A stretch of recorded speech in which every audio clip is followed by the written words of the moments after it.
Maqaa Abbaa kan Ilmaa kan Hafuura Qulqulluu Waaqa tokko amiin. Jireenya gaabbii yookiin immoo gaabbii jechuun namni tokko hojii yaraa yookiin immoo hojii badaa Waaqayyo biratti jibbamaa kan ta'e hojjechaa erga ture booda jechuudha. Beekees haa ta'u, wallaalees haa ta'u, namaan dirqamees haa ta'u, dirqamaanis irratti raawwatamee haa ta'u, cubbuu yakka balleessaa kan ta'e fuula Waaqaa fuulduratti gaarii kan hin taane jibbamaa kan ta'e erga hojjeteetiin booda hojiin inni raawwate sun sirrii akka inni hin taane laphee qulqulluudhaan jalqaba irratti hubatee lammaffaa hojii badaa kanattii fi waan jibbamaa kanatti immoo hin deebi'u jedhee yakka isa darbe kanatti immoo gaabbee fi balaaleffatee humna Waaqayyootiin maal jechuudha waan badaa sana irraa of dhorkuudhaaf kan murteeffatu jechuudha. Akka laphee koo Daawit argadhe jedhee Waaqayyoon kan dhugaa ba'eef qulqullicha Daawit akkana jedhee dubbata. Yommuu sani cubbuu koo sitti nan himadhe. Maal koo? Cubbuu koo sitti nan himadhe. Yakka koos ani hin dhoksine jedha. Inni jalqabaa egaa gaabbii seenuu jechuun cubbuu ofii himachuu jechuudha gabaabatti. Maal ofii? Yakka ofii, balleessaa ofii kan yakkan kan balleessan takka lamaan osoo hin dhoksin lubatti himachuu jechuudha. Kanaaf qulqulluun Daawiti ani cubbuu koo sitti nan himadhe, yakka koos hin dhoksine, ani irra daddarbaa koo Waaqayyotti nan himadhe jedhee dubbateera jechuudha. Erga kana dubbateen booddee immoo dhumarratti waan lafa kaa'ee wayii qaba. Jalqaba irratti cubbuu isaa himatee jechuudha. Cubbuu isaa kanas immoo takka lamaan himate malee hin dhoksine. Cubbuun kiyya guddaadha. Maal jedheetinan lubatti himadhaa? Maal jedheetinan Waaqayyotti himadhaa? Hin jedhamu jechuudha gaabbii seenuun. Gaabbii seenuu keessatti kun tasallee hin jedhamu. Cubbuun kiyya xiqqaadha. Kun maal cubbuu qabdi? Maal rakkoo qabaa? Namoonni kaanis kan inni hojjetu hin raawwatu waan ta'eef rakkoo hin qabu. Kan ammaa kaasuu hin qabu, dhiisuu hin qabaa siin jedhama. Takka lamaan osoo hin dhoksin wantoota gaarii fi gaarii hin taane yaraa kan ta'an kan jibbamaa ta'an fuula Waaqayyootti hunda isaa takka lamaan himachuu jechuudha. Yakka koo san hin dhoksine jedhee irra daddarbaa koo Waaqayyotti nan himadhedha. Akka yeroo darbe waliin kaasne cubbuun karaa lamaan himata, karaa sadiin himatama. Inni jalqabaa ofitti himuudha, inni lammaffaan Waaqayyotti himuudha, inni sadaffaan lubatti himachuudha. Kanaafuu kana keessatti egaa qaama sadan kanatti iyyuu gaafa himnu, ofittis cubbuu keenya gaafa himnu dhoksuu hin qabaannu. Lubattis cubbuu keenya gaafa himannu dhoksuu hin qabaannu. Yeroo kadhannaa keenyatti Waaqayyottis cubbuu keenya gaafa himannu yaa Waaqayyo ani kana balleesse na yakke jennee itti himachuu qabaanna. Sababii isaa maaliif seetan? Waaqayyoon cubbuu keenya wallaalee yookiin immoo waan nuti hojjenne wallaalee miti jechuudha. Yoo dhoksine isin hin beekaa jechuudha. Maaliif himachuun nu barbaachisee kan jedhuuf immoo namni yakkamaan ani yakkamaadha jedhee of saaxiluutu irra jiraata waan ta'eef. Badiisaa fi yakkasaa amanuu danda'utu irra jiraata waan ta'eef. Yoo sana deebii nuuf kennu ni qabaata Waaqayyoon. Akka Daawit jedhe cubbuu koo ani hin dhoksine Waaqayyotti nan himadhe ati immoo jedhe yakka koo ati immoo yakka cubbuu kootiif anatti murame anaaf ni dhiifte jedhe. Gaafa nuti tokko, lama, sadii, afur, shan jennee takka lamaan cubbuu keenya balleessaa keenya dhoksuu fi hir'isuu malee Waaqayyotti yeroo kadhannaatti ofii keenyatti yaada keenyaan barreessinee himachuudhaaf gaafa murteessinu, lubatti gaafa himannu, gaafa of kassasnu jechuudha. Baay'ee lubatti himachuu jechuun luba ragaa godhannee Waaqa biratti of kassasuu jechuudha. Of kassasuudha jechuudha. Kunoo ani cubbuu kana hojjedhe fuula Waaqayyootti ati ragaa ta'ii jechuudha. Ati ragaa ta'ii. Kanaafuu Waaqayyoon immoo sababa yakka keenyatiif, sababa badii keenyaa fi balleessaa keenyatiif yakki nutti muramuu danda'a. Dhibeen nutti dhufuu danda'a. Jireenyi keenya jeeqamuu danda'a. Nagaa dhabuu dandeenya. Fayyaa dhabuu dandeenya. Sababa yakkaatiif wantoonni adda addaa sababa balleessaatiif hin dhufu waan ta'eef. Sabni Israa'el yeroo baay'eetti Waaqayyoon yakkanii abboommii isaa diiganii Waaqayyoon dheekkamsiisaniiru.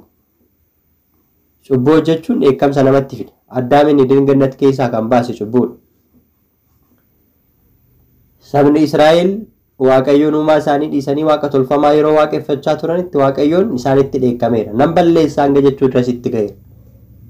Museen garuu akkuma har'a luboonni yaa Waaqayyoo nama kanaaf araaramii dhiisii cubbuu isaa ittiin lakkaa'in jedhanii nuuf kadhatan. Fakkeenya lubootaa kan ta'e qulqullichi Museen yaa Waaqayyoo saba kana hin balleessinii. Saboonni warra ormaa Waaqayyoon saba kana balleessuudhaaf Gibxi keessaa baasee akkasiin hin jenneef ati saba kanaaf araaramii.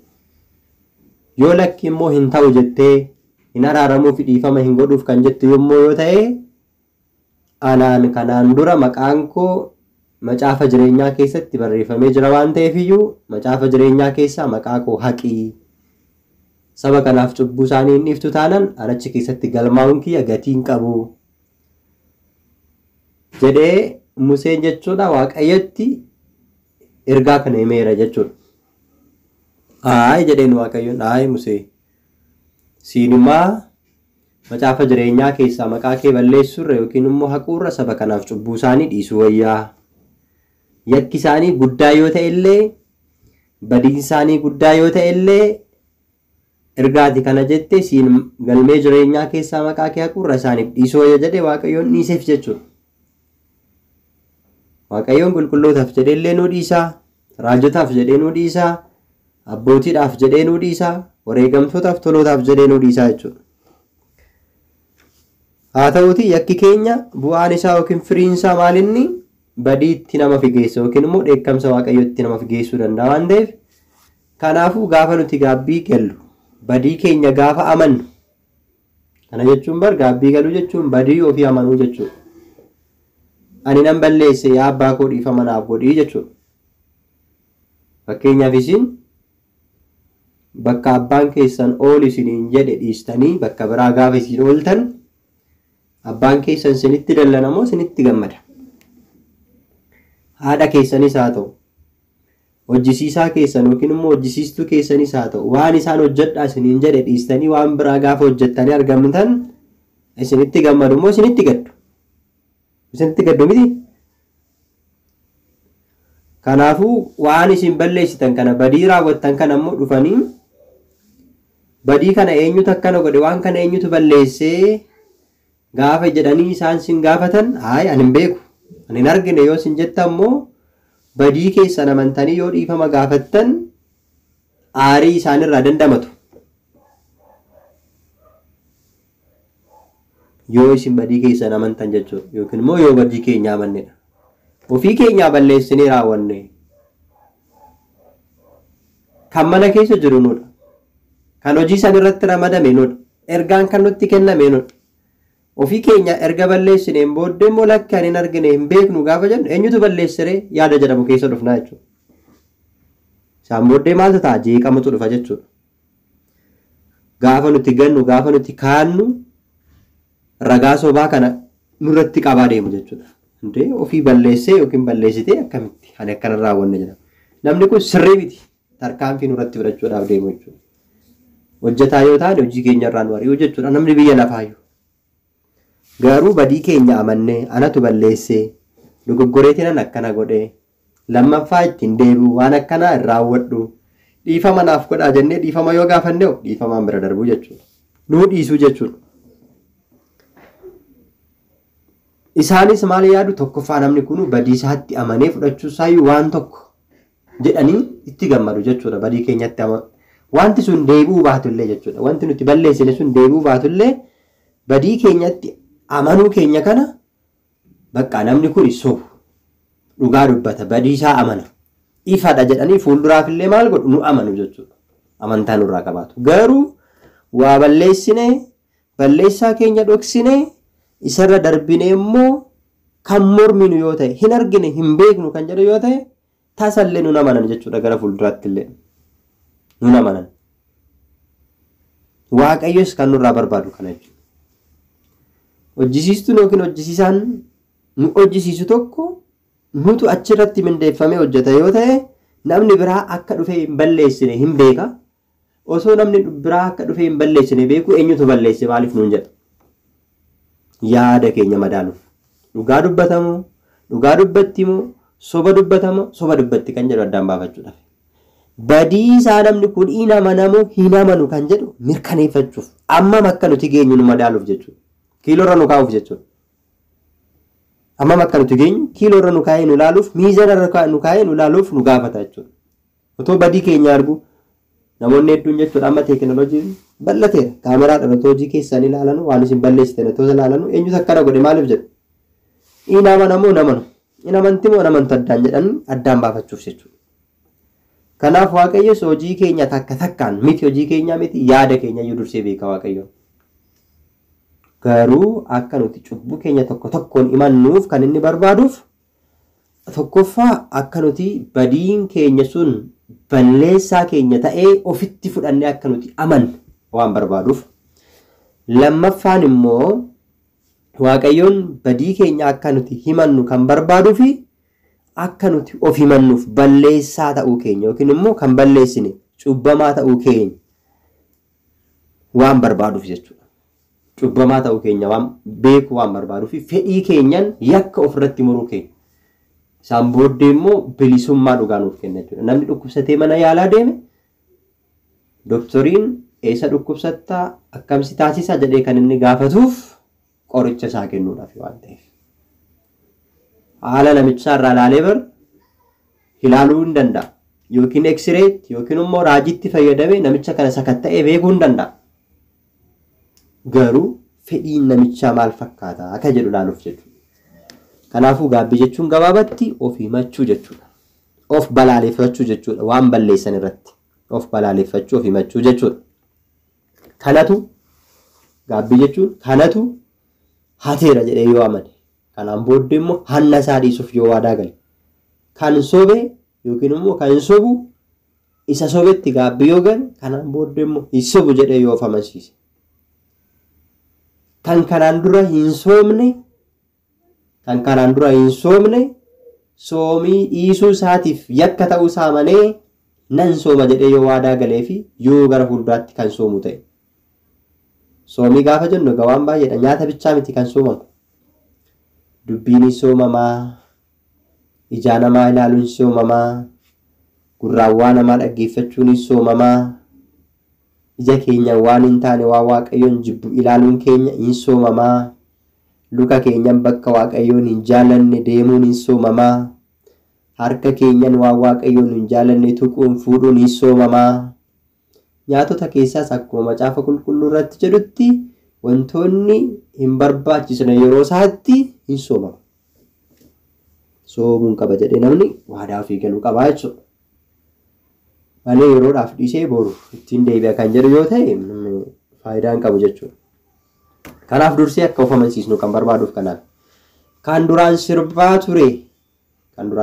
ture sirbi sirrii akka hin taane mootummaa Waaqayyoo akka nama hin dhaalchisne Waaqa wajjiniin akka walitti nama hin siksine Waaqayyoon kan balaaleffatu sirrii akka hin taane amanee kaleessa sirbaan ture jechuu qabaata jechuudha. Sirbaan ture kanaafuu balleesseera jedhee himachuu qabaata. Ammaan booddee immoo lakki kanaan booda gonkallee sirbu bakka sirbu sirba sin dhaggeeffadhu. Sirbuu fi dhaggeeffachuunis tokko. Sirbu sin dhaggeeffadhus. Kanaan booda maal gochuun qabare nan faarfadha malee jedhee waadaa ofii galuu qaba jechuudha. Sirbi galata seexanaati, faarfannaan galata Waaqaati waan ta'eef. Kanaaf galata kana daabiloosiif hin dhiyeessu, lammata aarsaa kana dhiyeessu jedhee waadaa galuu qabaata. Waadaa galuu qabaata jechuudha. Erga waadaa galee immoo nan faarfadha jedhee ofiif maal gochuu qabaata? Waadaa galuu qabaata jechuudha. Kan machaa ture ani lakkii hin machaa'u. Kan hin machaa'etti machii kiyya keessatti waan baay'ee balleesseera. Kanaan booddee machii miti dhugaatii dhiisuun qaba jedhee waadaa ofii galuu qaba. Yoo dhugadha kan inni machaa'u miti. Yoo dhuge malee akkanumaan lafa ka'ee machaa'u namni. Kanaafuu machaa'uu nan dhiisa. Machaa'uu dhiisuu miti dhugaatiyyuu nan dhiisa jechuu qaba. Maal isa fayyadaree erga dhugee isa macheesse. Macheessee erga seera waaqaa keessaa isa baase. Erga waaqaan walitti isa buusee maal isaa godha? Waaqni hin jaallannee jechuudha kan. Namoonni tokko maal jedhu isheen? Machaa'uutu rakkoo qaba malee dhuguun rakkoo hin qabu jedhan. Ishiin kun immoo siisteema jechuudha ishiin kun. Oromoon maal jedha sitte yeroo ammaa simbira nyaachuu barbaadanii gogorriidha jedhuuni. Itti siqsuu jechuudha ishiin kun. Argitanii? Waaqayyoon bare machaa'uu jibba malee dhuguun jibbu. Erga si macheesse maal sii godharee dhugdee? Kan nama macheessine dhuguudha kan. Hundumtuu naa kenname hundumtuu nan fayyadu kan jedhe Paawulos kanaaf jechuudha. Duuka bu'aa kamisa kan dhugaa ture meeqoo? Wareegamtoota kamidha kan dhugaatii dhugee machaa'aa ture? Jiru? Jiran jechuudha. Wangeela keessa jiraan jiru. Kanaafuu machii sirrii erga hin taane kan nama macheessu dhuguunis sirrii miti. Kanaafuu waadaa walii galuu qabaa jechuudha. Ofii galuu qabaata. Kanaafuu abboommii waaqayyootiif maal gochuun qaba? Buluun qabaadhaa jedhee of amansiisuu qaba. Maalirraan gaabbii gala kan jedhuuf jechuudha. Gaabbii jechuun kan duraan kan namaaf hin naane yoo ta'e kan namaaf hin naane gara jabeessa yookiin gara jabeetti namni asitti yoo ta'u kan laalu callisee kan bira darbu gara jabeessa yookiin gara jabeetti hamaa hojjechuutti yookiin immoo raawwachuutti gara jabeessa yookiin jabeetti kan ta'e amma kanaan booddee gara jabummaan kun sirrii miti jedhee dhiisuu qabaata jechuudha. Karaa laafuun qaba. Gara laafummaan naaf kenne jedhee kadhadhee of murteessee dhiisuun qaba jedhee namni ofiif waadaa galuu qabaata jechuudha. Walumaa galatti egaa kana qofa miti. Kana qofa miti hedduudha jechuudha. Namni karaa baay'eedhaan cubbuu hojjeta. Cubbuuwwan kan jedhamanis hedduutu jiru. Paawulos sirriitti lafa kaa'ee jira. Galaatiyaa boqonnaa 5:11 irraa kaastanii yoo dubbistanii wantoota cubbuutti nama geessanii fi cubbuu ta'an hojii foonii kan ta'an hundi isaanii cubbuu akka ta'an hojii foonii maalidha sirriitti addaan baasee lafa kaa'eera jechuudha. Kana jedhanii lafa kaa'eera jechuudha. Dubbisuudha jechuudha. Kana dhiisee hojii hafuuraa hojjechuun qaba jedhee waadaa ofii galuu qaba. Abboommi kurnan cabsee amma yeroo tokko jechuudha. Yeroo gaabbii gallu jechuudha. Dogoggorri nuti raawwannu maal raawwattee nuun jedhamu. Abboommi kurnan cabseera jenna. Maaliin abboommiin kurnan dimshaashatti hin danda'amu jechuudha. Akka seera gaabbitti abboommii kurnan cabseeraa jennee guutumaa guututti dubbachuu osoo hin ta'in abboommii kurnan keessaa kana raawwadhe. Abboommii kurnan jennee dimshaashatti dhoksinee bira darbuun hin danda'amu. Hamma lubni sun gaafa nu gaafatu abboommii kurnan keessaa kam akka inni cabse hin beeku. Amma gaabbii galuudhaaf deeme abboommii kurnan hundayyuu cabseera yoo jedhe dimshaashatti kun amma himachuudhaaf sodaa waan mul'isuuf jechuudha. Garuu ifa taasisuun nurra jiraata. Hiyya akka ta'uusaa ofirratti muruun barbaachisaadha jechuudha. Nizaazee kan jedhamu yookiin immoo tanaazazuun ni jedhamu isa. Dubbachuu tarreessuu jechuudha. Kanaaf hojii yakka keenyaa kan turerraa deebi'uudhaa fi seera waaqayyo isa baheef amanamaa ta'uudhaaf waadaa ofii galuu jechuudha. Maaltu gaabbiin? Gaabbiin gabaabatti kana fakkaata. Kutaa jalqabaa keessatti jechuudha. Ilmi namaa egaa jiruuf jireenyi isaa cubbuudhaan kan guutamedha. Guyyaa guyyaatti dubbii keenya keessatti, baaf gala keenya keessatti, hojii keenya keessatti bakka kamittuu haa ta'u ilmi namaa adeemsi jireenya isaa hundi cubbuudhaan kan marfamee fi kan guutamedha jechuudha. Maraba cubbuutiin yookiin golgaa cubbuutiin marfamne oolla jechuudha. Afaan keenya wantoonni haasofnu dubbannu keessatti, hojii hojjennu keessatti, hiriyoota keenyaan amma wal arginuun, ija keenyaan sooshaal miidiyaas haa ta'u wantoota adda addaa bakka magaalaas deemnee wanti nuti arginu hundumtuu kallattii cubbuutti nu harkisuudhaaf karri isaa baay'ee bal'aadha jechuudha. Baay'ee bal'aadha. Nuti immoo amma danda'ametti kana dhiphisuudhaaf yaaluun nurra jiraata. Waaqayyos kana beekaa miiccadhaa dhiqadhaa qulqullaa jedhee gaabbii kan nuuf kenneef kanaaf jechuudha. Arjummaa waaqayyoo inni guddaan asitti kan inni beeku. Guyyaa guyyaatti nu nama cubbuu hojjetu, guyyaa guyyaatti nama balleessaa oolu, yeroo yerootti immoo guyyaa guyyaatti akka gaabbii galluu fi isarraa immoo akka nuti fayyinuuf waaqayyoon maal godhee qorichi kan nuuf ta'uu danda'u gaabbii nuuf hojjete jechuudha. Namni amma dhukkubsatee gaafa mana yaalaa deemu baakteeriyaadha, vaayirasiidha, kana jedhee doktoriin dhukkuba isaa itti hima jechuudha nama tokkotti. Kan itti himu qofaan namni sun fayyuu danda'a. Namni tokko mana yaalaa deemee dhukkubsatee baakteeriyaadha, vaayirasiidha, dhukkuba akkanaa qabda jedhee yoo itti hime namni kun fayyuu danda'a? Hin danda'u jechuudha. Waan baakteeriyaa fi vaayirasii qaama isaa keessa seenee namichatti dhukkuba fide sana kan ajjeesuu danda'u marfee haa ta'u, shirooppii haa ta'u, kiniinii haa ta'u kennuufii qabaata jechuudha.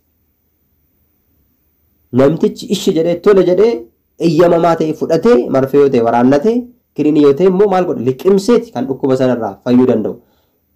Qorichi isaa kenname sun waan keessa isaatti xurii uume sana qulqulleessee akka baasuuf doktoriin ajajeef waan ta'eef jechuudha. Kanaafuu nutis osoon gaabbii galee otoon akkas ta'e jennee yaaduu keenya qofa qulqullaa'uu hin dandeenyu. Gaabbii gallee akkuma namni dhukkubsate kiniinii liqimsu yookiin marfee waraannatu sanitti nutis sagaduudhaan soomiidhaan waan lubni mana kiristaanaa keenya yookiin doktorii mana kiristaanaa keenya nu ajaje san raawwachuu danda'u nurra jira. Namni dhukkubsatee mana yaalaa deeme kiniiniin ajajamee fi fudhatee galee mana yoo kaa'e fayyaa hin fayyu jechuudha. Liqimsuu qabaata. Sa'aatii doktoriin isa ajaje sanitti eegee sa'aatii sanaan liqimsuu qabaata. Kun kan fooniiti jechuudha. Kan lubbuu keenyas akkasuma. Doktorii mana kiristaanaa kan ta'an luboonni cubbuu keenyarraa balleessaa keenyarraa akka qulqulloofnuuf kiniinii akkuma doktoriin nu ajaju isaanis nu ajaju jechuudha. Kiniinii nu ajaju isaanis. Cubbuun keenya kan ittiin nurraa dhiqamu qulqullaa'u marfee akkuma doktoriin nama ajaju sana. Soomiin kiniiniidhaa, kiniinii cubbuuti. Gaabbiin kiniinii cubbuuti. Kadhannaan saganni fooniif dhiiga waaqayyoo fudhachuun cubbuu ofii amanuun isaan kun hundi isaanii kiniinii cubbuu ittiin balleessinudha jechuudha. Akka baakteeriyaa fi vaayirasii sana doktoriin marfee fi kiniiniidhaan balleessu sana karaa ittiin vaayirasii qaama keenya keessa galee waaqa fi nuun addaan baasuudhaaf deemu cubbuu sana ittiin balleessinu keessaa tokko kadhannaa saganni qannoon luba biraa nuu kennamu baay'ee barbaachisaadha jechuudha. Kana amannee fudhachuu danda'u nurra jiraata. Na fayyisa jennee kana yoo raawwadhe nam fayya jennee dhibbatti jala murree fudhachuu danda'u nurra jiraata. Kana yoon fudhatin akkuma namni mana yaalaa deeme waan doktoriin isaan jedhu dhiise fayyuu hin dandeenye nutis cubbuu keenyaa fi balleessaa keenya yakka keenyatti badii keenya ta'uusa hamannee waan lubni nuuf kenne raawwannu taanaan fayyuu hin dandeenye. Kanaa manaa deeman. Kanaafuu namni gaabbii galuu barbaadu kan kanaan dura gaabbii galees kan dagate kan irraanfate lubatti deebi'ee yaadatee gaabbiitti galuu qabaate. Yeroo tokko gaaffiin kanaan wal qabatee ka'u jira. Kanaan dura gaabbii itti galeera.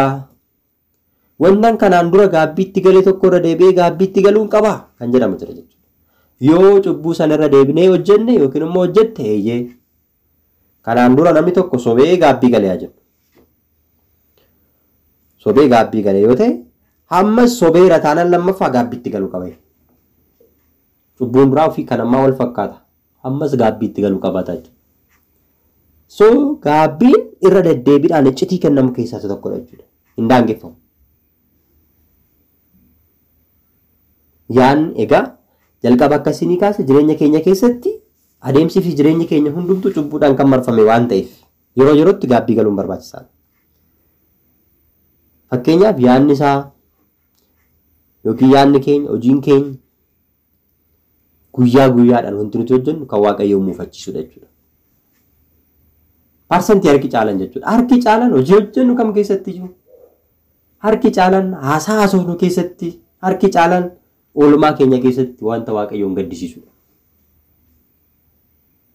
Yeroo tokko bakka qulqullummaa deemnee iddoo sabalaa ta'uu danda'a, mana kiristaanaa ta'uu danda'a, qaama keenyas jireenya keenyas of qulqulleessinaa jechuudha. hojii gaarii hojjennee ittiin eebbifamna. Battaluma sanitti immoo tontuun deebinee maal goona? Cubbuu keessa seenna jechuudha. Galaana cubbuu seenne immoo daakna. Kun amaluma ilma namaati. Kanas egaa Addaam irraa fudhachuu hin dandeenye yookiin immoo goromsa isaa irraa fudhachuu hubachuu hin dandeenye. Amala ilma namaati. Kanaafuu garuu amala ilma namaati jennee immoo dhiisuu qabna. Lakki kun rakkoon qaba amala ilma namaati. Namni qulqullaa'ee deebee cubbuu hojjechuun amala ilma namaati jennee dhiisuu qabna. Lakki gaabbii galuu qabna. Dogoggora guyyaa guyyaatti hojjennu eeggannee maal gochuu qabna? Gaabbii galuu qabna jechuudha. Qulqullaa'uudhaaf. Sababii isaa maaliif ilmi namaa dadhabaadha jechuudha. Waaqayyos dadhabbina keenya argee ba'aa keenyaan akka nuti nutti ulfaate ol jennee dhaabbachuu hin dandeenyeef, ol jennee deemuu akka hin dandeenyeef, akka ba'aan keenya nutti hin ulfaanneef ba'aa keenya kan duraa salphisuu danda'u gaabbii nuuf kenne jechuudha. Dadhabbina keenya waan beekuuf. Isiin jedhama warri ba'aan keessan isinitti ulfaate gara koo koottaa. Ani aaran sin galfachiisaa. Sinis nan boqochiisa jedhee Maatiyos 11:28 irratti qulqulluun Maatiyos jecha Waaqayyo akkuma dubbate gaabbii jechuun amananii gara Waaqayyotti deebi'uudhaan boqonnaa argachuu jechuudha. Ba'aan cubbuu keenyaa kan ittiin nurraa ka'u jechuudha. Gaabbii jechuun kan ittiin bilisa baanu jechuudha. Ba'aan cubbuu keenya, ba'aan yakka keenya, ba'aan yaada, ba'aan barootaa, ba'aan jireenyaa, ba'aan gaa'ilaa karaa adda addaatiin kan nurratti fe'ame hundisaa akka nurraa ka'uu fi akka boqonnuuf laphee keenya qulqulluun gara Waaqayyotti deebinee narraa kaasii. Ilaa yaa Waaqayyo ani kanan balleesse. Badiin kiyya kanadhaati immoo cubbuun jibbita malee cubbamaa hin jibbitu. Cubbuu kiyya narraa balleessitii na qulqulleessi. Ani immoo nan qulqullaa jennee akka Daawit sanitti kadhachuu qabna. Sababii isaa ilmi namaa gaafa uumamu uumama isaatiin qulqulluu ta'e Waaqayyo isa uume waan ta'eef iddoo kiyya duraa sanatti na deebisi, na qulqulleessi jechuu qaba. Sababa cubbuu fi yakka kiyyaatiin kanan xuraa'e. Ati immoo ba'aa namaa cubbuu namaa namarraa fuutee nama qulqulleessuu itti beektaa. Dhukkuba namaarraa nama fayyisuu itti beektaa. Na qulqulleessi jechuu qabaan jechuudha. Faaruu 51 irratti maal jedhe Daawit? Yaa Waaqayyo ati na qulqulleessi anis cabbii caala nan addaadhaa jedhe. Kanaafuu qulqullaa'uudhaa fi amanuudhaan gara Waaqayyotti maal gochuu qabna? Deebi'uu qabna. Filannoon biraan jiru. Filannoon biraan jiru. Yoo kana ta'uu baatee maal ta'a? Ishii kana isinitti ni haatuma. Yoo kanan goonu ta'e wantoota amma jenne kana keessa hin darbinu yoo ta'e kanan goonu yoo ta'e akkam ta'a kan jedhu in ilaalla. Isa dursa garuu yoo kana mannee raawwannu ta'e cubbuu barbaanne haa hojjennu, beeknees haa ta'u wallaallee yakka barbaanne haa hojjennu. Namni cubbuu hojjetee gaabbii galee amanee namni qannoonaa lubni isaaf kenne raawwate cubbuu isaarraa qulqullaa'uu danda'a. Eeyyee dhibbatti hin qulqullaa'u. Kana amanuu qaba. Sababii isaa namni gaabbitti shakku jira waan ta'eef. Cubbuu hojjenne kamuu takkaa lamaatiin Waaqayyotti mannee gaabbitti gallaan cubbuu keenyarraa hin qulqulloomne. Cubbuun keessan akka dhiigaa yoo isin diimesse iyyuu ani immoo akka cabbiitti akka addaattan isin nan taasisa. Akka dhiigaatti cubbuun keessa yoo isin diimesse iyyuu akka cabbii in addaattu. Diimaa biluus yoo isin taasise iyyuu ana akka jirbii iddamaatti akka isin addaattan nan taasisa jedhee Waaqayyoon ilma namaatiif waadaa galeera. Isaayyaas irratti jechuudha. Isaayyaas 1:18 irra. Gaarummaa isaa guddaadha waan ta'eef warra gaabbiitti amananii cubbuu isaanii himatanii gara Waaqayyotti deebi'anitti kana jedha Waaqayyo jechuudha. Yaa Waaqayyo jedhe Daawit irra deebi'ee akka gaarummaa keetti araaraa natti agarsiisi. Akka ho'a kee isa guddaatti irra daddarbaa koo naaf haxaayi balleessi. Yakka koo raawwadhu anarraa dhiqi. Argitanii raawwadhuuti anarraa dhiqi. Cubbuu koo irraas na qulqulleessi. Anis nan qulqullaa'e. Bakka Waaqayyoon cubbuu keenya irraa nu qulqulleessire taanaan ni qulqulloomna jechuudha. Qulqullaa'uudhaaf immoo gaabbii galuu qabna jechuudha. Faaruu 51 lakkoofsa 1 kan isin jedhe kanaaf. namni gaabbii galee gara waaqayyotti deebi'e waaqayyo immoo hojii isaa isa darbe sana ittiin lakkaa'u jechuudha. Gaheen keenya gaabbii galuudha. Namni cubbuu isaa, yakka isaa, balleessaa isaa, irra daddarbaa isaa himatee gara waaqayyotti deebi'ee gaabbii galeera taanan waaqayyoon cubbuu isaa sana haxaa'ee irraa balleessa jechuudha. Yakka isaa isa darbes inni irraanfataaf ittiin lakkaa'u jechuudha. Ittiin lakkaa'u jechuudha. Inni yeroo hunda ijoollee isaa maaliin laala? Ija jaalalaan laala waan ta'eef. Ija jaalalaan laala waan ta'eef. Waaqayyo cubbuu jibba malee cubbamoota hin jibbu waan ta'eef. Akka nuti qulqulloofnu barbaada waan ta'eef iyyuu qulqullaa'uudhaaf immoo maal gochuu qabna? Gaabbii galuu qabna. Gaabbii galuu qabna jechuudha. Macaafa qulqulluu irratti Luqaas akkana jedhe dubbateera. Gaabbiin jedhe yaada garaa ofii geeddarachuudhaan waaqayyoon dhiifama gaafachuuf laphee keenya guutuun gara waaqayyootti deebi'uudhaan du'a jalaa ooluudha jedhe. Du'a jalaa ooluudha. Dhugumaan isinitti hima. Hundumti keessaniyyuu jedhe yoo yaada garaa keessanii geeddarachuu baattan ni duutu jedhe. Amma rakkoon isaas itti jechuudha. Wanti nama isiniin jechaa ture sun hundi namoota gaabbii galeef kan raawwatamu yoo ta'e namni gaabbii hin galle garuu maaltu isa eeggataa? Du'atu isa eeggata. Kana 100% yookiin parsantii 100 amanaa fudhadha. Namni gaabbii galee hin qulqullaa, eeyyee hin qulqullaa. Cubbuun isaa hin dhiifamaa fi eeyyee hin dhiifamaa. Yakki isaa hin irraanfatamaa fi eeyyee hin irraanfatamaa. Yakka isaarraa badii isaarraa qulqulluu ta'e nama qulqulluu ta'a, eeyyee nama qulqulluu ta'uu danda'a. Gaabbiin maal isa fayyada? Mootummaa waaqaa isa dhaalchisa. Waaqa wajjin tokko isa taasisa. Gaabbiin galle taanaan garuu du'atu eeggata. Luqaas boqonnaa 13 lakkoofsa irratti yaada garaa keessaniin geeddarattan taanaan, cubburraan deebitan taanaan, gaabbiin galtan taanaan hin duutu jedhamee barreeffame. Kun amma gibaanyiin qabu irraa qannasii itti dabalii hin danda'amu. Jecha waaqayyootiif kun murtee waaqayyooti jechuudha. Kanaafuu maal gochuun irra jiraata? Mootummaa waaqayyoo dhiyaateera. Yaada garaa keessanii geeddaradhaa dafaa gaabbii galaa. Maatewos 2:2. Maatewos boqonnaa 3:2. Kanaafuu namni kamuu yaada garaa isaatii geeddarachuutu irra jiraata jechuudha. Kaleessa kan dagate yaadatee waan balleessa yaadatee har'a gaabbii galuutu irra jiraata jechuudha. Maaliif gaabbiin cubbuu fi gochaa ofii yaraa sanitti gaddinee boo'ichaa fi soomiidhaan gara waaqayyootti akka deebinuu fi waaqa garaa akka laaffifannuu fi waaqayyos akka cubbuu keenya nu dhiisuu fi irraanfatu nu taasisa waan ta'eef. Kanaafuu yeroon isaa yoomi amma jechuudha. Ammayyuu jedha waaqayyo. Ammayyuu garaa keessan guutuudhaan ammayyuu garaa keessan guutuudhaan soomuudhaan boo'ichaan gadduudhaan gara kootti deebi'aa anis gara keessanitti hin deebi'a. Yoom ammayyuu jechuudha. Kanaan dura gaabbiin galle yoo ta'e har'ayyuu hin danda'amu. Boruyyuu hin danda'ama jechuudha. Namni hanga fooniin lafarra jirutti gaabbii galuu hin danda'a. Yeroo qabuu fi hin qabaatu jechuudha. Ani gaabbiin gallee waggaa 3 ture, waggaa 4 ture, waggaa 5 ture, gaabbiin beeku hamma hin beekne irra taanaan ammayyuu gaabbii galuun hin danda'amu. Isa darbee waan balleessine sana tokko lama lammayyuu lubatti himannee itti gaabbuu fi itti qulqullaa'uun hin danda'ama waan ta'eef kanaafuu gaabbii galuun nurra jiraata. Gabaabaatti jechuudha. Gaabbii galuun nurra jiraata. Egaa akka gaabbii gallee gara waaqayyootti deebinee qalbii keenya jijjiirrannee dhaaltu mootummaa isaa taanu waaqayyoon nu haa gargaaru. Amiin.